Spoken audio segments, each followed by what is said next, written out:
Angliyaga borish uchun 500-800 ming dollar agentstvalarga pul berish shart emas.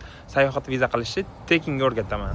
Angliya vizasining barcha jarayonlari onlayn tarzda bo'ladi. Sizdan faqat VFS Centerga borib, pasport va barmoq izi topshirish kifoya. Birinchi navbatda qancha muddatga viza topshirishingizni aniqlab oling. 6 oylik, 2 yillik, 5 yillik yoki 10 yillik viza narxlari ham shunga qarab o'zgaradi. Bu 75 dollardan 1455 gacha.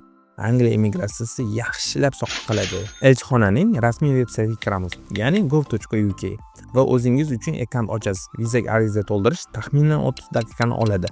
Natijasi esa 1-4 hafta oralig'ida keladi. Sizdan asosan o'zingiz haqingizda ma'lumotlar so'raladi. Pasport ma'lumotlari, yashash manzilingiz, aloqa uchun telefon raqam va email, oila a'zolaringiz, ota-ona, agar turmush qurgan bo'lsangiz, turmush o'rtog'ingiz va farzandlaringiz, sayohat sanalari, qachondan qachongacha sizni taklif qilayotgan odam yoki tashkilot bormi, hozirgi ish joyingiz va vazifangiz yoki talabamisiz, daromadingiz, qancha yig'gan pulingiz bor, O'zbekistonda oyiga qancha sarflaysiz. Kichik eslatma, Angliyada sarflamoqchi pulingiz va yig'gan pulingiz bir-biriga mos kelishi kerak. Sayohat xarajatlarini qanday qoplaysiz? Sayohat davomida qayerda turasiz? Oxirgi 10 yilda O'zbekistondan tashqari nechta davlatga va nima maqsadda chiqqansiz? Elchixona qoidalariga rozi ekanligingiz.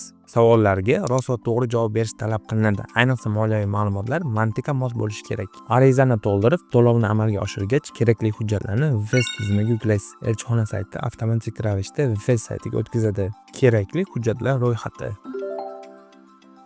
VFSga ham alohida servis fee to'lanadi, 76,5 pound. Angliya vizasini olish murakkab emas, hamma narsa onlayn, shunchaki formni to'g'ri va to'liq to'ldirish kifoya. Men ham shu usulda 5 yillik Angliya vizasini olganman. Qaysi davlatning sayohat vizasini o'rgatishimni xohlaysiz? Izohlarda yozib qoldiring.